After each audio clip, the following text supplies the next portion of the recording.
Hey guys, what's up? It's Jebus with the audio commentary for WCR. But anyways, I've been trying to sit down more often, record some more audios, find some more games. Actually gonna finish this series, and I found a nice Night Elf game, which you're saying, ooh, Night Elf, don't give us another audio commentary on Night Elf, but it's a really good game, and it shows a couple things. But besides that, go ahead and get the replay loaded up. 1x speed, 1 minute mark, and we should be getting this started soon. Today we have a game versus SK.FaTC and Ciara, and this is game 2 of the 3-game series. It's human versus orc again, and this game will be played on Twisted Meadows. Twisted Meadows, in my mind, is the most balanced map in the game, just because anybody can fast creep that merchant, really, and I think besides that, I think it's really not weighed to any race too much.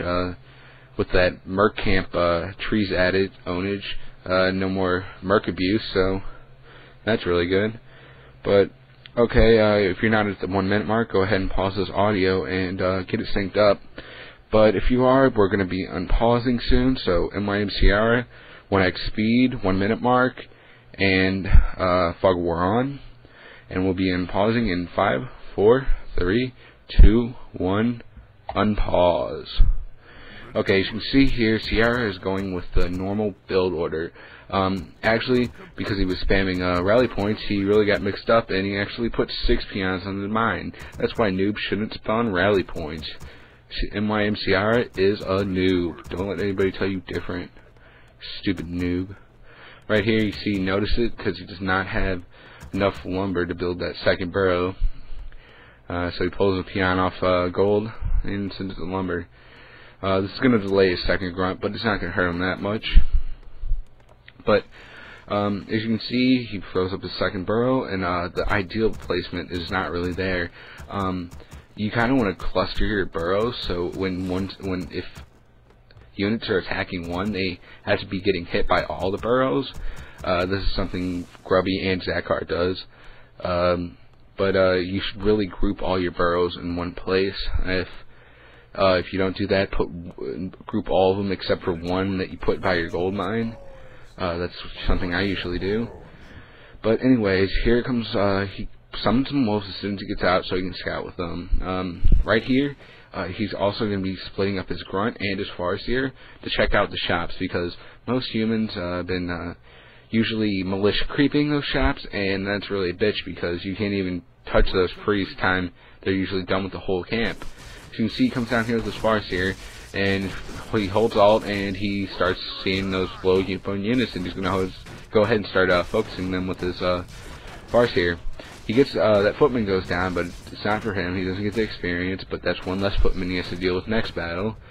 So right here, he's just singing wolves in, and he's going to try to get that last footman kill. So yeah, that'll be 2 footmen, and nothing for Ciara lost. But he's going to send these wolves to suicide in, and he loses 1 wolf, and he's going to let that other one do as much damage as he can and just let him die. Right here, he's going to follow this militia up, try to get more hits on him. But as you can see, the Archmage is going to start chasing that farseer, so he's going to summon those wolves, push them through those cracks, and he's going to send them for that footman.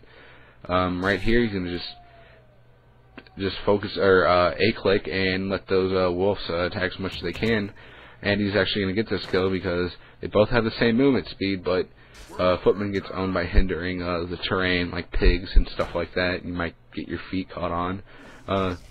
Besides that, Ciara is just doing best, or trying to harass him, not letting him creep, just hitting what he can and running away. If you look at that wolf, he's actually getting really close.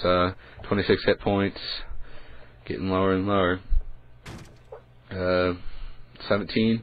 If you look up at the footman, he's actually going to get caught on this pig and get owned. That's why critters own everything. See?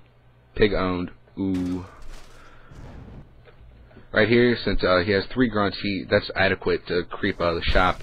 He wants to get that game-changing item right before, since SK.FaTC already had 1 of them, and that wasn't really a game-changing item, but it was a good item drop nonetheless. But SK.FaTC comes in because he knows he's probably creeping that. It's basically a battle for that camp, and CR right here is going to be splitting up his Farseer and Grunts. He's going to be sending his Grunts to attack that Archmage, and same with the Wolves when he summons them. Right now he's just running away. He's going to wait till FaTC tries to start creeping that camp again, and he's going to come trying to attack him. He sends those Wolves right after the Farseer, and he's going to start using this block trick. He's right-clicking with his Grunt in front of the Archmage and pressing S, S, S, S, S, S, S, click S, click S, click S, and that basically hinders him and makes him stop running, so you can get a couple more hits. This can actually get you a couple more hits to kill a hero too, which is very useful. If you can even practice this, it's not that hard. But besides that, he's going to try to send his Grunts over to block, but he kind of messes that up.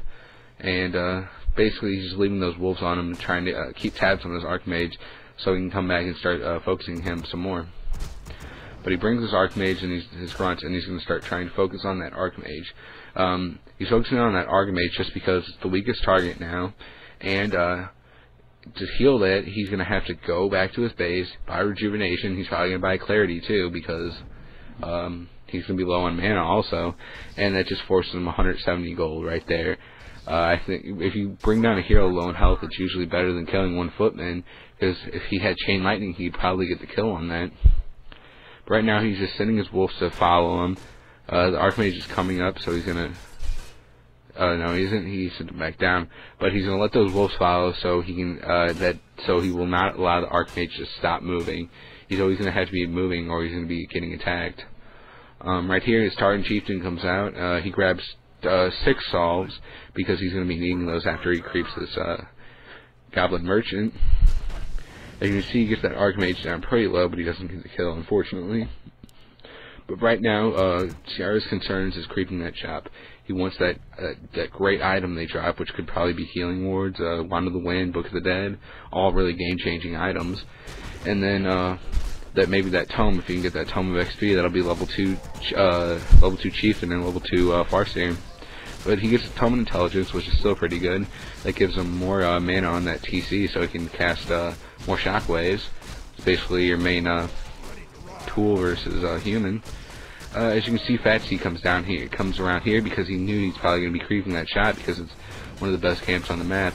Right here, positioning for his Ciara, despite what it looks, is actually good. As you can see, he sends his his Grunt around here, and he actually makes all his footmen go around, which giving him free hits on other footmen and his Archmage. Now you can see if you're chasing his Archmage is actually a Raider. You might think, why is he using a Raider? Raiders aren't good versus human. But in fact, they're one of the best units, I think. I think they're better than Shaman and better than Demos, just because, if you think about it, they're the best of 2 worlds. Raiders do siege damage. Siege damage is done by Demos. Right there, that's anti-caster right there. And they also have the slowing effects of what Purge would be. Purge is sometimes used to slow down units, and so is Ensnare. It's basically the best of 2 worlds, like I said. Right here, he's going to come in with his Wolves and creep this mercenary camp just to get it out of the way, trying to get maybe a Scroll Beast or Invulnerability Potion. Some decent drops here. Also a pretty good experience. Actually gets one of his Grunts caught up in that camp to the north, but he gets that pulled down, and he clears out this camp and gets Ogre Strength, Gauntlets, and Potion of Vulnerability, which is Potion of Vulnerability costs what, 150, which is 150 gold drop right there. He goes ahead and snares this creep just because when creeps are ensnared, they from like long distances from where they spawn, they actually don't attack. So it's just easy level 5 kill right there. And right here you can see he's taking his Peon and he's sending it to his Expo. This is why Ciara is actually a pro player over just some some decent player on Battle.net. He thinks ahead. He's going to know when he clears this camp, he's going to have 3/3 heroes and he wants to attack. And ideal time to put up an expansion is when you attack. So he's going to go ahead, creep this out, get the 3/3, and he's going to put the expansion up ahead of time, which gives him shorter time he has to stay in battle with FaTC, which is really going to come to his advantage later in the game. That's actually how he's going to win this, winning on economical value. Right here you can see he gets Tome Strength drop and Boots of Speed. TC's hella fast now. Okay. Right now, as you can see, he's throwing up a war mill. He's getting a mill because he needs some upgrades. He's gonna have an expo. He's gonna have all this extra money. Right here, you see FaTC. He runs in with a peasant, and he actually gets a swipe at that raider, canceling the saw, which is, I think, was a really good play. Most people just let that die, but he actually tried to get an attack off, and he actually did. But right here, you can see he's gonna try to engage FaTC's army, but he actually gets jacked by those creeps because he's thinking those probably would have been crept out. But he's going to run back to the shop, so he's going to have the shop to his advantage right here in this next battle. Right here, he grabs Scroll of Protection, Scroll of Healing, and here we go. He goes ahead and there goes Chain Wave. Oh, tears right through those footmen, gets 3 of them to red, and pops that Healing Scroll because most of the stuff is getting midlife. And here comes Militia. FaTC knows he's not going to be able to win this on his own. He's going to have some more Militia. And right there, if you hold half those Militia and all those footmen were very low, but that Healing Scroll really saved them. That's basically the only counter human has, Chain Wave. Right here, you see most of his units are getting very low. But I'd like you to notice this. Look at the army FaTC has. He basically has the win right here. But after Ciara's whole army is down, he's still fighting, and actually he does the most damage to his army after the battle. Right there, you see all those red units. He's going to get a lot of those kills. He's very poor there. He probably could have got at least 2 of those source kills. Right here, he's just ensnaring what he can, and he's just wasting the rest of those shockwaves because he can just use the clarity to heal up or get some more mana after battle. Right here, he has to use that invulnerability potion because he does not want to get bolted by that Mountain King and lose his Farseer, which happens too much. And right here, he's going to go ahead and snare this priest and get that peasant kill, and then come back to the priest later. Basically, get 2 units for when you should only be getting 1. So he goes, gets that peasant kill, pokes that priest, and that's basically the end of the battle. Really, the big winner here was Ciara. He was he totally won that battle by far because he got that expo up right when that battle started. It was the expo was already building, and right when he got out of that battle, even though he lost more units, he got that expo out of it, and that's really what's gonna win him this game. As you can see, he's just pumping out more raiders, more grunts, healing up, and he's gonna be creeping to get that Tarn Chieftain to 4 and that Farseer to 4, which aren't really critical levels, but they'll help. He knows that he doesn't really want to attack here just because he hasn't got that advantage out of that expo. You have to get that expo advantage before you attack, or that's really hurting you. You just spent 380 gold on a building that hasn't even paid off yet. As you can see, FaTC's right outside his base, so he's going to run down here, and he's going to actually wait for his units to get healed up. So FaTC comes in here, and he's going to start targeting this barracks, or this bestiary, excuse me. And he's basically just stalling. He's trying to get him not to attack his buildings, try to follow him, but that's not working. He's going to go ahead and make this raider, and he's not going to engage him until he can get this raider out. As you can see, he's trying to use burrows, but his burrow placement really sucks, so can't really hit him, so he's just trying what he can to repair that little bit. That little peon repair and actually is going to get that raider out, which is pretty weird, how just a little peon can affect a battle. 1 more unit. But out came the grunt, and Raider's about to pop, and we're about to get into a battle. Raider pops, and he's regrouping, getting his grunts in the front, Raider's in the middle, and pops speed scroll, and into the back lines he goes. He's gonna start targeting classers, but he notices he starts targeting the Archmage over anything else just because of the expo has not paid off yet. So he really does not want to get into a full-fledged battle. He was trying to just get him to TP and try to get that full advantage out of that expo, and as you can see, it did work. He did not have no potions on him. He probably checked before that, and he went ahead and focused that Archmage, just made him TP. Then usually a player will not lose their hero when they have a TP on them. So right now he's going to go ahead and he's going to try to get that Farseer to 4. So he's going to come down here to this Goblin Merchant Goblin Lab camp, and he will creep us out soon. As you can see, at his base, he's putting up 2 B series from that one he lost, because he's going to start making wyverns. If you see that last battle, he had, I think, maybe 2 rifles, but all the rest were casters. And really a good unit that counters casters is Wind Riders. They are the perfect counter. They have the damage bonus, they are mobile, and they don't take extra damage from casters. They do from riflemen, but not from casters. As you can see, he gets a nice drop right here, +6 strength belt, which gave him tons more hit points, plus that damage. It's always nice. And he's going to send his Farseer up to get some solves and clarities and good stuff like that. But no, because I lied, because he got into a battle. So he comes out here in this battle, chain wave goes off, and he's basically just trying to get into those back lines. Pops a healing scroll to nullify that chain wave, but here comes chain wave again. That was not really great. Got Archmage and 2 sorceresses. So right now he's really doing bad, so he needs to start making him retreat somehow. So he's going to be focusing his hero soon, making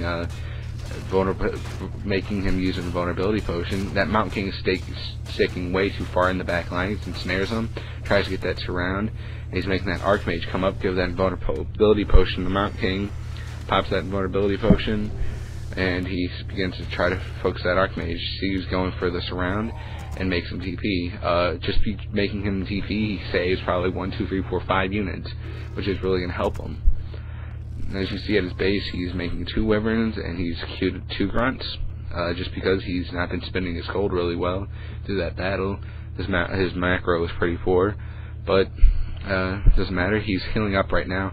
He's really gonna need that level 4 in that Farseer, so those wolves in battle will actually start doing something. Level 1 wolves in the mid-game battle aren't really gonna do anything. Level 2 might make a little bit of difference, might take out a caster or something, but that's one less caster you have to deal with. So you see the wyverns are going to pop. Out come the wyverns. Here he goes. He's going to start maybe looking for a creep jack, or maybe start creeping some more. Really depends if he come across a camp that he's at or he's not at. Right here he's just scouting out whatever he can. He's scouting his expos, and he sees with his wolf that he's down here right outside his base. So he's going to come in here with his TC, pick up some scrolls, because he realizes he has excess gold and he needs to spend it on something, and all his production buildings are currently making something. So he bought his scroll protection, and I think there was no healing scrolls in that one. That's why he came to this one. He's going to pick up some healing scroll or 2. Yeah, 2. And now he's going to look for a fight, because he's almost basically the first unit he kills is going to give him level 4 on that Farseer, and he knows he's got that economic advantage out of that expo he put up, and he's just looking for a fight. As you can see, he catches this 1 water elemental and snares it, and this will give him level 4 on the Farseer. Basically, a little sloppy play costs him a level, but right here, as you can see, FaTC is trying to get him on the hill. He's going to try to lure him back and try to get him to fight on that hill so he can get that evasion bonus. But as you see, Ciara is not going to fall for that, and instead of fighting him, he's going to walk back and check if he has an expo. As you can see, he does not have an expo yet, which is, I think, quite unusual for a human player not to have an expo 18 minutes into the game. I'd really be scouting every couple of seconds with Ciara, which he is doing. He's doing a marvelous job on scouting. You can see he's going to clear out this camp real quick, and he sees FaTC coming up behind him, and he's going to get ready for this battle. See, he's sending his wyverns in the back behind his fronts, pops that speed scroll, and into the back lines he goes. He's going to throw off that chain wave. There goes protection scroll and healing scrolls, and those casters are just getting mowed down by that chain wave and piercing damage, just really owning them. And right here he's basically attack moving with his grunts and focusing down what he can with his wyverns. He focuses that Archmage, trying to get him to TP, because basically he wants to get out of this battle, because his units are starting to show wear and tear, and he's going to go get some more scrolls. Since he has that expo, he can really have that extra gold for those scrolls. Unlike FaTC, he needs to be using all that money on units, because his army is not even adequate to fight Ciara's. You actually look at it, a prod scroll costs usually as much as a armor upgrade, so that's something to think about. You could be spending what we spent on procs rolls on armor upgrades. You probably could, FaTC or Ciara probably could have had at least 02 on his units. But he already has 01, which is alright. That's just because of that expo. He's really going to start using his war mill now. As you can see, he's got 2 upgrades queuing, just because he's at that 79 food mark, and you do not want to go past 79. Going into high upkeep without, I think, like at least 2 expos or 3 is really bad, unless you're in a free-for-all, and that's basically a whole different game. As you can see, he's going to run in here, try to take out a few burrows, and here comes the TP. He's going to TP right as far as he can, so he can get that, because he knew FaTC would be running away. So off goes Chain Wave. As you can see, he's starting getting more rifles because of those wyverns. And really, he's just attack moving with his grunts and using offensive micro with his wyverns, having focus, whatever. And his basically forces are just running right through him and making him TP just because those raiders are there. If he would have ran, he probably would have lost at least 4 units. As you can see, he's just going to heal up because his units are low. Kind of obvious thing. But his TC did get level 5 during that battle, which is bad news for FaTC, because level 3 Shockwave rapes all human units. I think the only thing that rapes him more would be Drunken Haze, and yeah, but still both of them do a lot of damage. As you can see, he's going to run out here, and he's going to scout with his wolves, and he's going to pick up some scrolls. Now you can see Ciara's down to 1 mine because first mine collapsed. So he's going to run up to the shop and pick up, or no, he's not going to pick up any scrolls, he doesn't have any money. But as you can see, he's just waiting for his army to regroup, and he's going to go check for that expo. And if he's not there, he's going to see what else he's going to attack his base. But as you can see, that he sees a trail of peons, and he goes and starts focusing on them. Free experience. That could almost give 5 on the Farseer. There's 5 on the Farseer, and here comes focusing on the Mountain King. He just went and used Chain Wave on the Mountain King because he knew his army is totally better than FaTC's. And he comes over here with a nice wave right here, and he types GG and leaves. Basically, the winning factors of this game was FaTC. Well, that's the losing factors from FaTC. He did not expand, and really poor scouting. FaTC never knew he had that expo, and probably till the end of the game when he realized that his army is very, very, very much better than mine. And basically, the winning factors for lost my train of thought. I sound like Freak. Man, the kid's dumb. No, I'm just joking. But basically, wouldn't let wow, what's that guy's name? Orc player. Ciara won. Okay, Ciara. What basically made Ciara won was that economic advantage he got. He threw that expo up right at the greatest time he probably could have picked, and that really made him win that game. But besides that, the unit choices were very great by Ciara too. As you can see, he's noticed that he was going more casters than rifles. He actually had no rifles, so he went up to wyverns to make him switch back to rifles. And those wyverns actually did a lot of damage between focusing on those casters, and they did also quite a bit of damage to that Archmage in one of those battles, because basically their mobility let them fly right over all those other units, not getting snagged up by the casters and things like that. My next game I'm going to be doing audio commentary will be the third game, the third game of the series, and that game is actually with Ciara losing, and it's kind of a really different audio. You don't really see people doing audios on people losing, but it's actually a really good audio, and you can actually learn a lot from it. But you guys will see that next. And I'll see you guys later. Peace.